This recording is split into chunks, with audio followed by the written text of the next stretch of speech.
Hello, and once again, you're welcome to Frontline TV, where you'll be watching this exclusive interview, or should I say discussion, with a prominent personality here in Taraba State in the field of politics and also entrepreneurship. My name is Musa Kavin. The program is coming to you exclusively from Frontline TV, and it's Frontline exclusive interview. Today, we have the singular honor to have with us here in the studio a personality here in Jalingo, a man that has been contributing in diverse areas, and also a man called by God at a point in time to lead the people in governorship.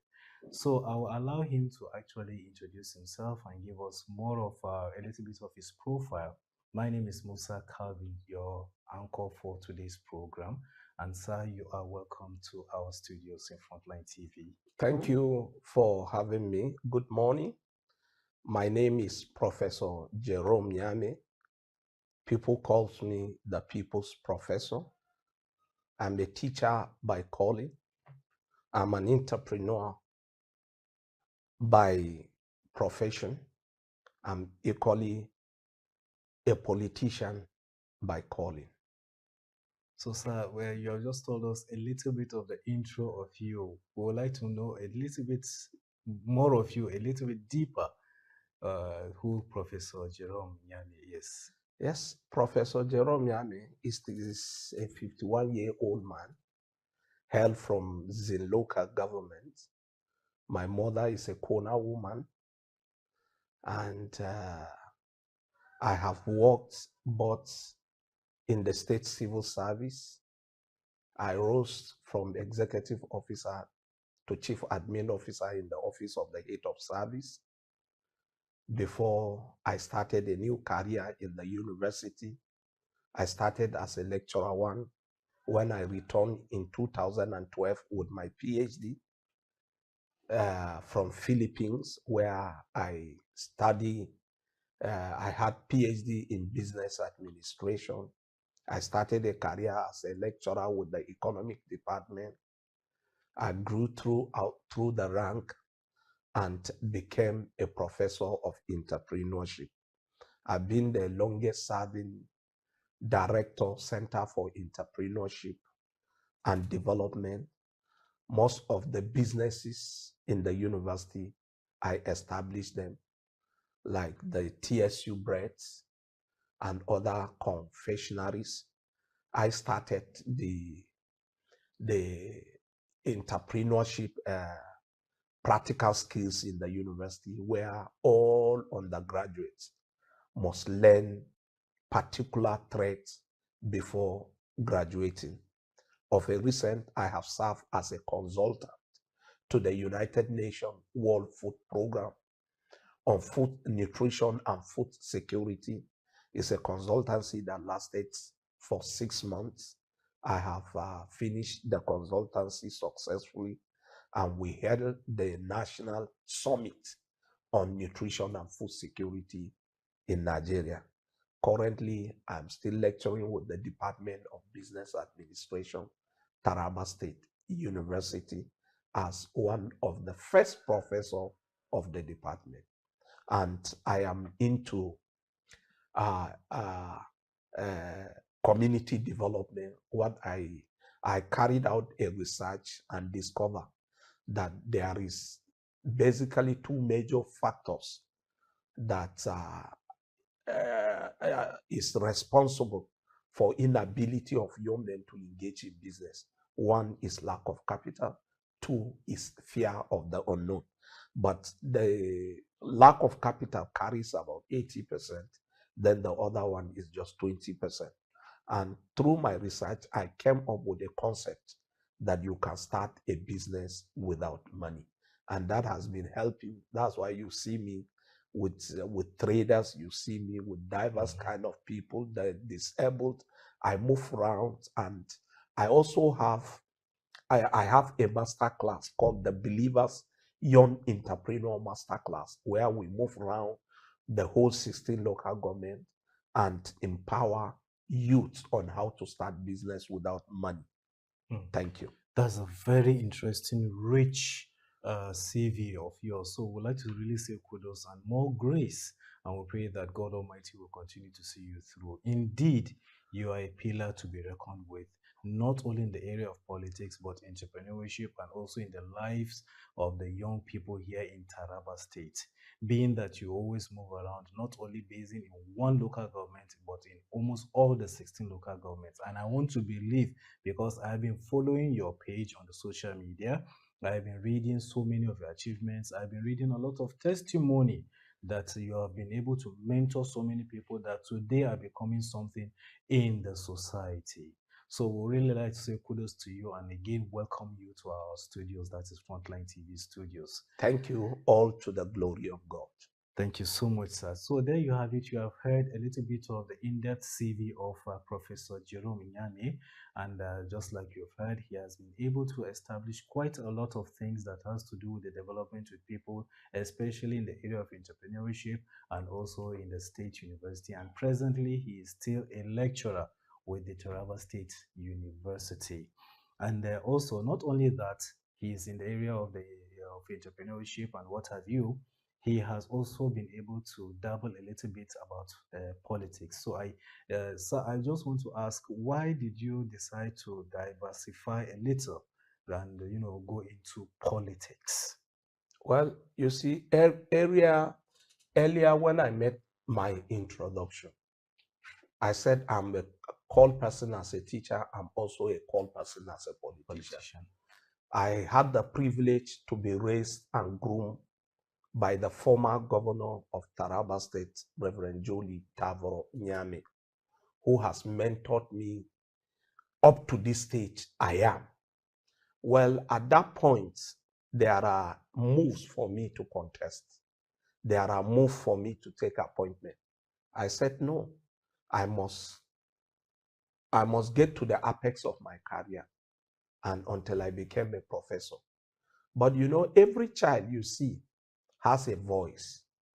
And those voices are voices that different religions has interpretations. Sometimes people said it's spirit-led. But I knew I am called to lead. But I was waiting for the time. But when the time came, the Lord reveals. And you see, anytime God calls a person, he makes a way. Now, when I started, I wanted to contest the governorship. I started 2021. Now, every person I meet, he will say, you are eminently qualified, but you have a problem. He said, I said, what is the problem? He said, they will say, you don't have money. I said, if it is the issue of money, God who called me will prove it. Now, I keep on consulting here and there, and I discover within short period of time, young men, elderly, became interested because I developed what I call Taraba therapy. And that Taraba therapy is a master roadmap on how to develop Taraba within a frame of time, engaging all stakeholders. And it is realistic, it's not politics. And I confront people with that document, and people believe I will do it. So common people in the street started contributing money. I remember when Victor Bala bought his phone, in the next 5-6 days, my money was ready. I went and bought my phone. But before then, I don't have even 5 million of my own as a lecturer. But today, if I open to you, I have record of those people that contributed and are still contributed. And I still have record on how I spend the money. Because it is not my money. People contributed for a purpose. I must give account of it. So that's how I found myself in politics. And a lot of challenges, a lot of enticement. But the Lord who called me has given me courage to overcome all. And you were being supported by the people that actually came out en masse, Yes. because of the massive love and the hope they see in you that you'll be able to deliver. Yes. Okay, now we have talked about your entrepreneurship aspect. Now let's go over to the political aspect, which is the exclusive discussion that we are going to have today. And I have some questions I would like to ask you, Professor, on the candidacy and political vision. Now, you contested in the previous governorship election, which came with a lot A nation. But sin is of a reproach. reproach to the people. Well, in the previous one was purely an act of injustice. And both Quran and the Bible, God is against injustice. But you know, as a Christians, we were told to even forgive those who wronged us. And it is exactly what happened. Now, in our own case, a referee becomes the player, and to the point that he scores the goal and he scores himself. And since we have a Supreme Court that has affirmed that it's a party politics, I took it upon myself as an obedient citizen of the country who respect and obey the Constitution. I piped down and I worked for my party then, and we got victory. Now, let me give you a little analysis so that you will understand. In the entire election, we had a meeting with the current governor 4 days to the election, and you could see the picture went viral, and we did our best. You know, Taraba has 3 zones: the northern, the central, and the southern. Yes. And the current governor came from the southern zone. And you see, southern zone has 5 local government: Ibi, Wokari, Donga, Takum, and Usa. Yes. And you could see from the outing, he lost Ibi, he lost Donga, he lost Usa, and he won Wokari. And the margin of winning in Takum is just slim. Now, but coming back to the zone where I came from, That's the northern the zone. northern zone, we gave him 5 local government.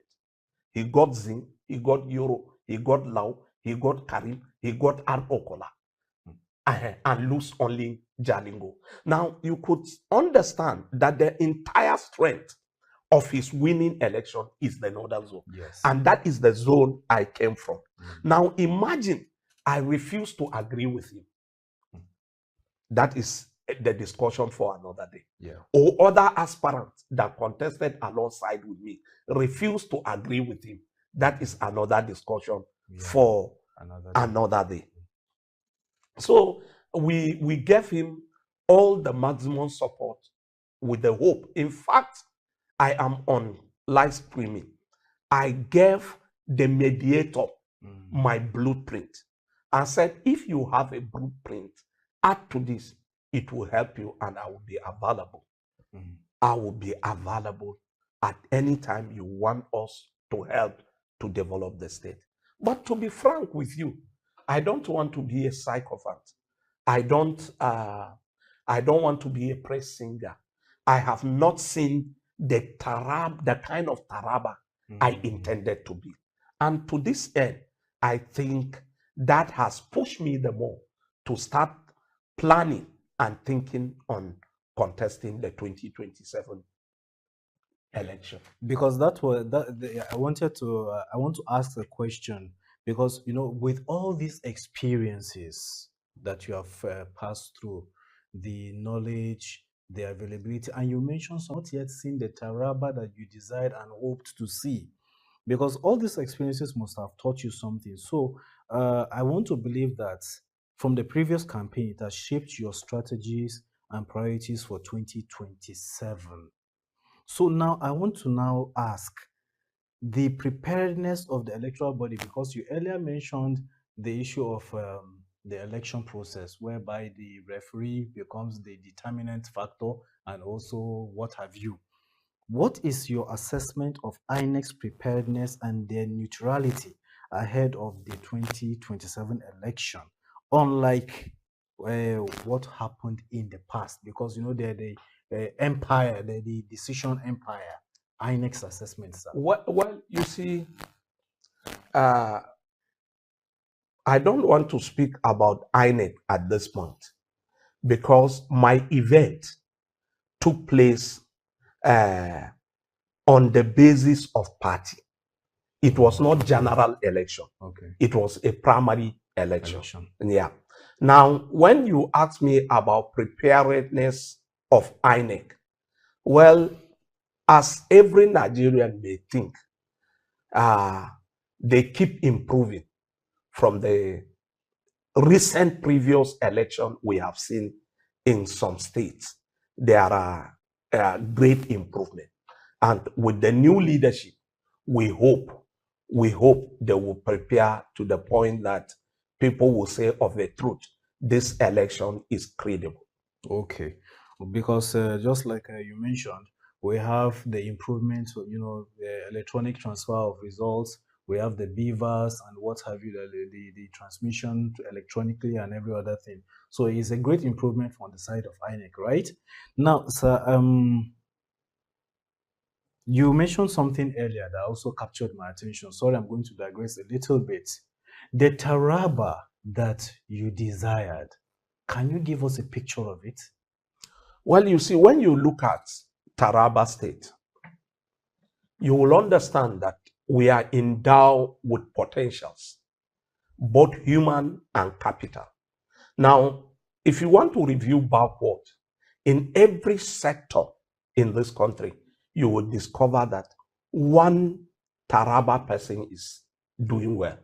And that is to say that in time of human capital, we have capable talent within the space of Taraba.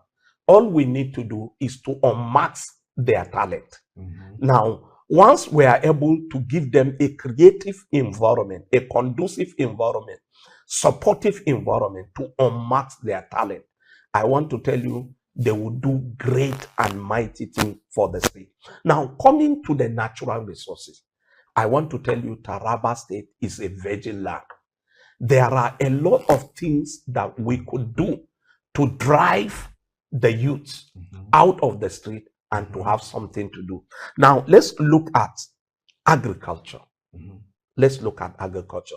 We have one of the biggest arable land in Taraba State. And you see, these young men that you see around, they have not seen what captures their attention. They have not seen an encouragement. Now, let's assume you move to Okari and cultivate 100 hectares of land, or you move to Bali and cultivate 50 hectares of land. You move to Karim, cultivate 100 of land. Bring an expert and mark this land into hectares and said, young men, come. We'll provide you seedlings. We'll provide you chemicals. We'll provide you expertise. Come and manage your farm. So you're not dealing with the local investors first. Yes. Come and invest. Come and cultivate and manage your farm. At the end of the harvest, pay us with part of the product you produce in the farm. I want to tell you that a lot of you will not even see youth in Jalingo because one, they have the land, they have the equipment working for them, they equally have the seed. Theirs is to go and manage their own. And even at the end, for the sale, the government may decide to buy those products and decide what they will do, either to add value to it or to export it as raw material. Good. So which means you have not taken care of the issue of local investors first. Yes. No. Not looking outside. No. You see, it is an error. It is an error because you don't start, because business world is a coward. They want to invest where they are secured. And how are they secured? Is they want to see what you have done for the past 2 years. How is the output? What is the contour? So you will start with not even the local investors. You start with the locals. The local. Now, from the quantum of what you have, now you invite the local investors. It is the local investors that will introduce you to the foreign investors. Beautiful. That's why you see all this. We are trying to cover what we have, the mistake we have done. That's why you see up to now, there is no results in what we have started. You climb the tree from the down. You don't start from the top. No. You are getting me. So, and you see, for an investor to come in, you must have a prospectus. You must have a document. If you said you have a mineral, they want to know what quantum is that mineral. Good. You are getting me. Have it been tested? What product has it made? How we find it? You are getting me. Now, it is based on that investors can come in. You are getting me. So you have to build a system with it. You are getting me. Once you build this system, now if you said you can add value to 1 ton or to 1 million ton of rice.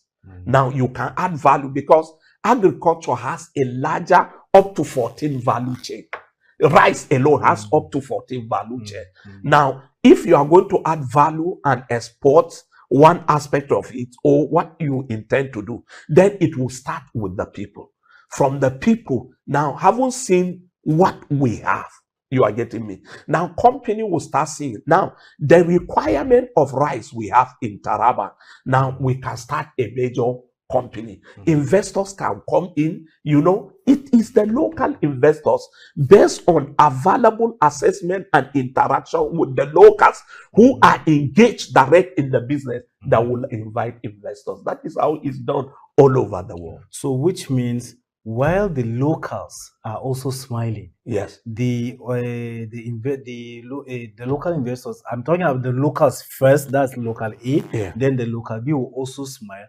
Government will also smile because at the end of the day, they will be in partnership with the foreign investors that will come and invest. And then the GDP of the state will also increase. You see, you have even gone far.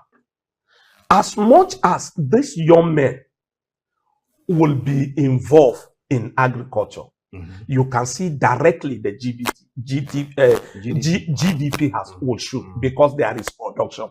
And two, you will discover that unemployment rate will reduce. Now you will discover that individual and family poverty rate would equally reduce. Yes. Now this is indirectly that the government is creating a sustainable income drive for the government, for the people, and for the nation. Beautiful. I like that one. So all these ones are like strategies that, if given the opportunity, you are going to execute them. Yes. Now, challenges and governance. We know that there are challenges in governance, and also governance itself is challenging. What are the key challenges facing Taraba states, and how do you intend to address them if and when elected as governor come 2027? Well, the basic problem of Taraba state is leadership. You cannot give what you don't have. Leaders doesn't get skills in the office. They improve in already existing skills. Okay. Now, when leaders, one of the aspects of leadership that makes a leader to achieve is your team. Who are your team? From your team, we'll be able to say you will succeed, or we'll be able to say you will fail. So once you don't have viable team, and team are expected to be technocrats, are expected to be experts. In fact, they are expected to be people who are more knowledgeable than you, because you succeed through people. You are getting me? Now, as a director here, you are getting me? You cannot do the directing using graphics. There is somebody who will do it. At the end of the day, if what we are doing here is not captured accurately, then it will end here. So that's how leadership works. So now the problem of Taraba leadership is sentiment. Now, because of sentiment, we don't scrutinize leaders to see their ability, to see their capability, to see their effort, and say, this one, let's engage them. let's see how you would do something differently. Now, for example, let me give you an example. Now, in one of the documents I have what I call service, transformation, and business. Okay. Now, let's say we have Keep Taraba Clean. These are young men who are helping us to keep in our environment so that we will reduce the risks of climate change. They are doing a very wonderful job. But however, the government is not being fair to them, because at the end of the tenure, what will be of them? Having work and taking risks. What now? I said, look, what we need to do, if you are going to pay these people 30,000 naira, you are getting me? What you do, if they work from 5, they usually come out to work from 5 to 8. 4:30. 4:30. Now by 7, allow them to rest 1 hour. 8 o'clock, take them to class. Make a very small breakfast for them and teach them how to start business. Instead of giving them 30,000, you keep saving the 15,000 for them. Okay. You are getting me? Now, when you keep setting the 15,000 and they have worked for 6 months, now at this 6 months, they have learned how to start business with little capital. Now, by 6 months, 15 times 6, it will give you about 100,000. Okay. Now, with this 100,000, government would decide to say, okay, let me add another 50,000, making 150, and said, you have learned a business, go and start. You are getting me? We'll mentor you, and anytime you are doing well, we'll support you. Now, you will bring another set of people. You are finished with that set. You are finished with that set, and they are engaged in business. You don't abandon them. You also make sure there is a system monitoring their performance.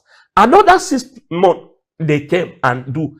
Before you know that, you have created a business space. Yes. for nobody would think of government job. But because everybody is thinking of government job, that's why you discover the level of unemployment is increasing day by day. So you said something about team. When will we get the right team in place in Taraba? Because Tarabans want to heave a sigh of relief. Where do you stand on that? The issue of team. Well, the issue of team is the ability of the leader in question vis-a-vis his vision for the state. Now, I have spoken about agriculture. Yes. Then I should get an expert in the field of agri. Not only an expert because he's a Mumwe man.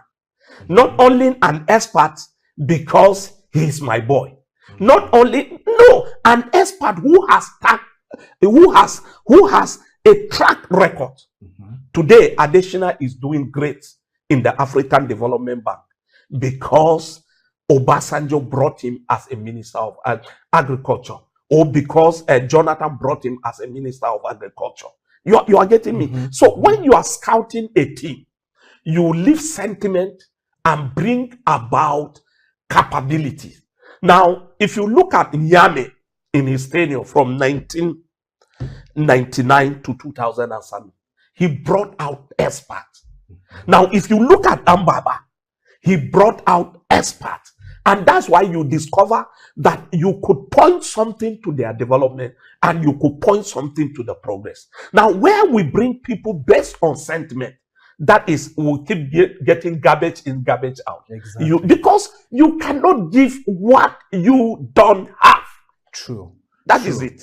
All right. Now, given the current economic and security challenges and realities, what innovative policies do you plan to implement to improve governance and citizens' welfare? But before then, you're still watching this exclusive interview, or should I say discussion, together with Professor Jerome Nyame from Frontline TV. And you can also drop your comments at the comment section so that you will know you are following us. And in case if you have questions for the professor, you can drop it there. Definitely when we're going through it, we will respond to you ASAP, sorry, and that's as soon as possible. So now going back to the question, Professor, given the current economic and security realities that is in Nigeria or in Taraba now, because our focus is Taraba. I remember when I first called you to invite you for this discussion, you said it's not just about me, it's about Taraba. Now, what innovative policies do you have on ground to implement to improve the governance and the citizens' welfare, because you're going to be dealing with majority where the masses. So what are your plans, sir? It's basically two. And the two are pregnant with a lot of things. Number one is human capital development. Yeah. Number two is unmaxing the natural potential of Taraba State. Okay. Yes. Okay. And that would draw me to my Taraba therapy. Okay. Now, Taraba therapy is an acronym. The T stands for trade and industry. Mhm. The H stands for healthcare for all. The E stands for education for all. Now, the R stands for recovery. The A stands for agribusiness. The P stands for prosperity. And the Y stands for youth empowerment. Beautiful. It's like you're already set. I am set. Yes, sir. So, but before I let you go, we are Tarabans, like I said earlier, they actually want to heave a sigh of relief.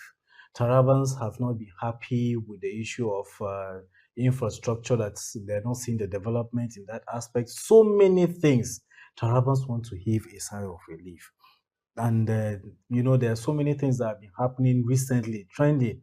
Issue of defection from one place, from one party to another party. Some people say they always kangaroo from one place to another place. We have not heard of you from leaving one party to another party.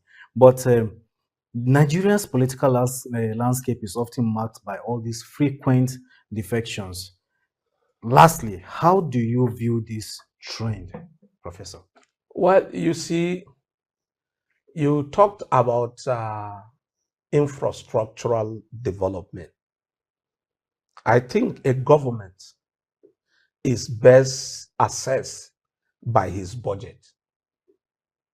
Now, this government has a budget.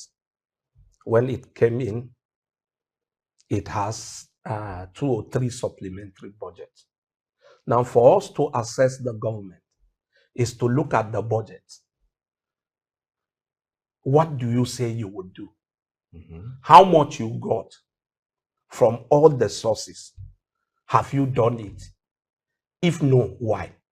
Now, the issue of group of people trying to defend infrastructure, I think is madness. Mm-hmm. Is madness.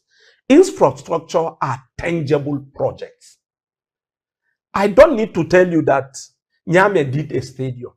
Mm-hmm. I don't need to tell you that Ambaba did a bypass. Mm-hmm. I don't need to tell you the so-called palliative market that was so-called named palliative market. It was Nyame did with a little resources. Yes. I don't need to tell you that the specialist hospital was done by Nyame. I don't need to tell you that the university was built by Ambaba. I don't need to tell you the airport was commissioned by Nyame before he left. I don't need to tell you Technobal. These are tangible things you could touch, you could feel. I don't even not to tell you that Darius Dixon Ishaku did the dualization of the road, and because I don't need to tell you, because you can see it, you can feel it. You are getting me? Now, when people begin to defend what is happening, then I think there is something wrong about it. Now, as of issues of defection, maybe you are not aware. I left the PDP on the 21st of July 2005. Now, I didn't intend to leave PDP. I have a burden of supporters. Now, when we started this discussion, I told you people supported me with finances to contest for governorship, and they are still doing it. Now, they said there is a problem in PDP, and they felt the problem would not be resolved. Since they insist on featuring me as their candidate, they said it looked like with the current situation, I don't have a future. So I oblige and resign. But they have not asked me to join a given political party. Yeah. You know, after the resignation on the 22nd of July, I asked them a question. Where do we go from here?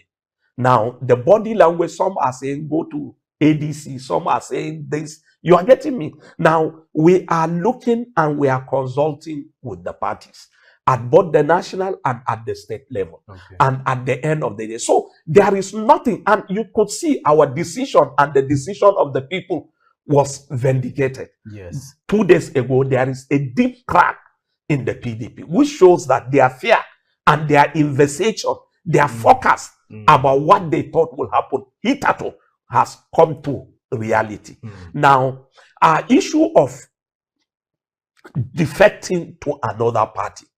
Now, I don't want to speak for another person, but it has been a common culture in the Nigerian politics. And if you are defecting for a good reason, fine. But if you are not, party can help you win election, but party cannot help you to perform. So you must be prepared yourself to perform. But you know, the thought that has been on the mind of so many people is that many of the people that even left one political party to another political party are still of the same political party. Well, that's going to be another discussion for another day. So because of time, I think, Professor, we are going to wrap up today's edition. But I want to believe this should be the beginning of a series that has to do with the journey so far in politics, that has to do with the development and the betterment of Taraba State.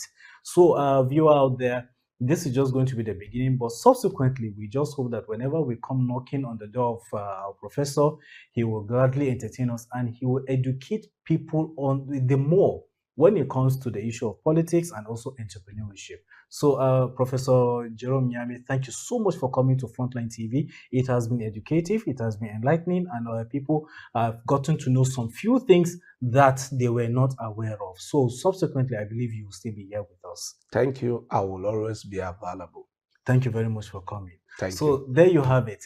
You have been watching Frontline TV exclusive coming your way from Jalingo, and don't forget to drop your messages at the comment section. We'll get back to you. And honestly, it has been a quite interesting, scintillating time together with Professor Jerome Nyame. And we want to use this opportunity to wish you the best of luck, because you have spoken eloquently and passionately. Because why? You have Taraba at heart. Many people may not have that kind of feeling that you have for Taraba. And we pray that God will help you to execute and carry out those good, wonderful things that you have for Taraba when you come on board. Thank you for having me. Thank you for coming onto the program, sir. Thank you. So there you have it. It's a wrap on Frontline TV exclusive today. And don't worry, we'll be giving you more updates. Thanks for watching. Musa Calvin is my name. Have a wonderful day. Bye for now.